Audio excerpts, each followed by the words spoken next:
Hi all, how's it going? Oh, it's just coming up to 3:45 in the afternoon.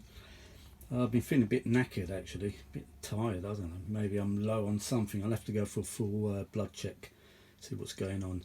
Doctors getting lazy nowadays. They call me up every 6 months just to check my blood, do a full blood check, but they haven't done so, I don't know. Anyway, yeah, the power socket. I don't know if you saw a pinned comment I made in my last video, but yeah, the power socket was fitted wrong. God, and I just realised afterwards, after I fitted it, well, no, it wasn't after I fitted it, was about, I don't know, what was it, 6, 7 hours later, I thought, hang on a minute, it's very, very tight. When you put the cover on, the wooden case, you've only got a slight bit of clearance, and I thought, hang on a minute, that's not going to fit. So then I think I spoke to Benji about that, and anyway, he had one of those sockets there, and I thought, hang on, it's got to fit flush, I'm sure. So he had a spare plate, and he put one of his IEC sockets, he jammed it into it, so it's really tight. You're not kidding, Benji, if you're watching this, bloody hell. But anyway, luckily I bought some other sockets. The one I had fitted originally was hard plastic, and the 10 I bought from Amazon were made of some sort of nylon material, which is better really. What I had to do is get file and file down the sides of it, around the corners, all around actually, just to make it fit. And even after I did that, it was a very, very tight fit. But it's on now, and I had to desolder it all off, obviously off the other socket and all of that. There we are, can you see it now? There it is, let me show you. There we go, that's how it should be. Right, so this is a tutorial on how to fit an IEC socket, 3-prong one, onto a Revox A77. You do not mount it, here's the other one here, there's the other one I took off. You do not mount it straight into the hole. You don't plonk it straight into that hole there, because it will not work.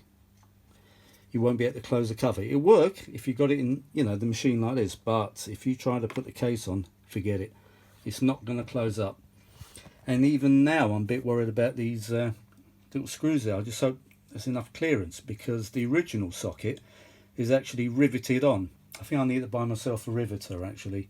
I'll have to look on Amazon, see if I can buy myself a small rivet gun. You never know, I might need it.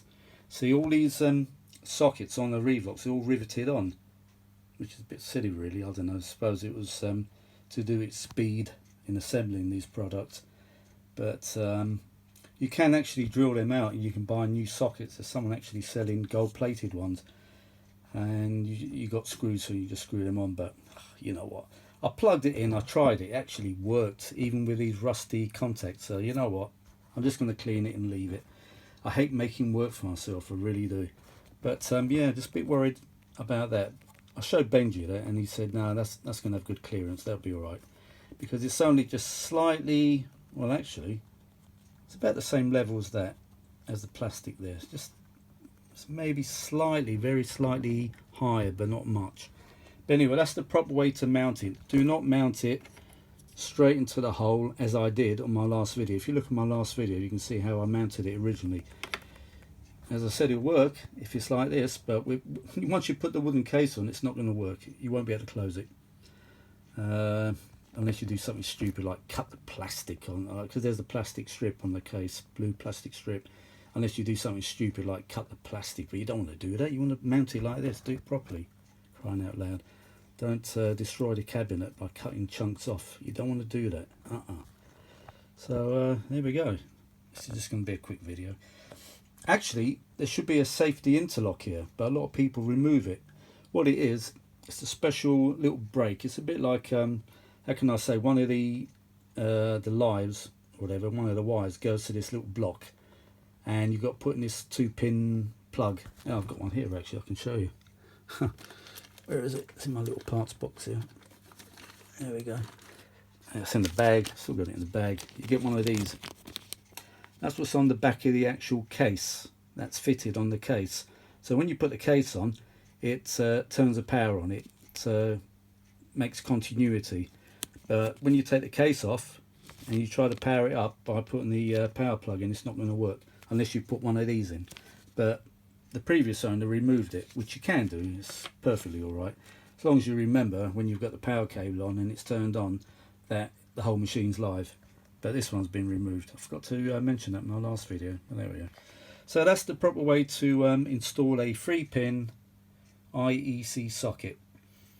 As I said, you might have to get a file set and file down the corners. That to file down the sides here, there, the top bit there, and then the corners. Even had to do the corners, because you see the thing is, the original 2-pin IEC socket from Revox, I think they're sort of specially made for them, because that hole that's cut out, it's not exact. It's not an exact IEC socket size, unless you mount it from the top. When you mount it in the top, it's perfect, but trying to mount it underneath the way it's supposed to go, it doesn't want to sit right.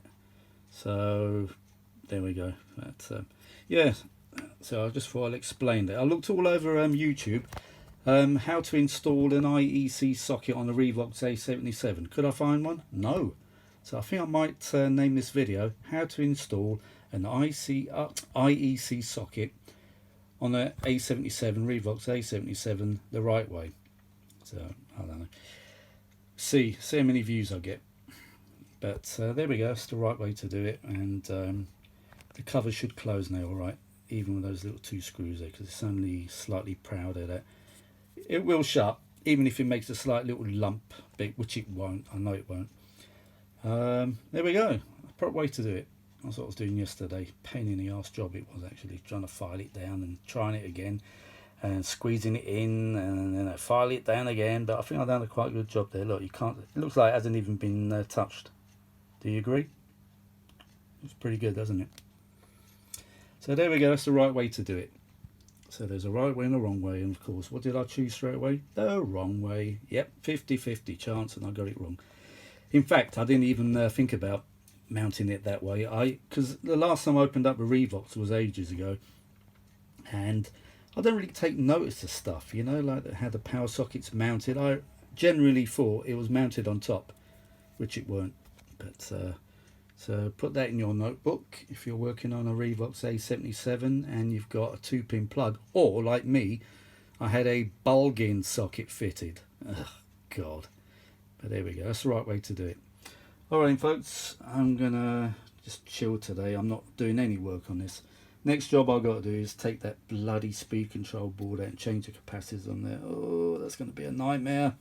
There's going to be a lot of swear words coming out my mouth when I drop screws and stuff. There's only 2 screws actually and a couple of washers. But you've got to turn it upside down. You've got to somehow get a screwdriver in there. I've got to take all these boards off. They're all got to come off. And try to get a screwdriver in that position, the right position. Then disconnect these 2 wires. Ugh. Pull all these little tags off. Ugh. God. Let me take a picture of it now so I know it's... so I know where they all go. I'll just do a video of it. So I've got right. So let's have a look. It's yellow. Is that yellow? God, it's faded a lot then. White. It could be white, pink. Anyway, I'll take a photograph of that. Can I take a photograph while I'm filming? Yes, I can actually on this iPhone. Let's try it. Yep. Right, I think I've taken it. That was silent. You didn't hear any or anything like that. I didn't hear it. I'll have a look later. Well, there we go. Yeah, there's a reefer cap there, up there, and that's getting hot. I actually powered it on, and believe it or not, it went to the correct speeds. It was working right, 7.5 inches per second, 3 3/4, and it sounded great, even with my little Chinese crappy amplifier there. It worked fine. But as I said, the cap was getting very hot, so I didn't want to risk it. So I don't want to burn that board. If I burn that board, then I need to get another bloody speed control board. But there we go. Yeah, it's a 2-track, by the way.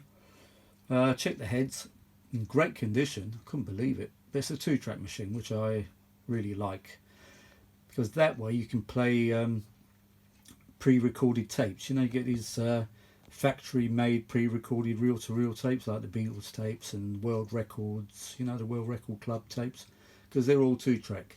If you play it on the 4-track machine, you're only going to get a quarter of the track playing, so you lose a bit of audio. But on the proper 2-track, you're going to get the full track, you know, the full frequency range, not the frequency, what am I looking at? The full bandwidth of the music, if you see what I mean. but on a 4-track, it's only going to play a quarter of the track, if you see what I mean.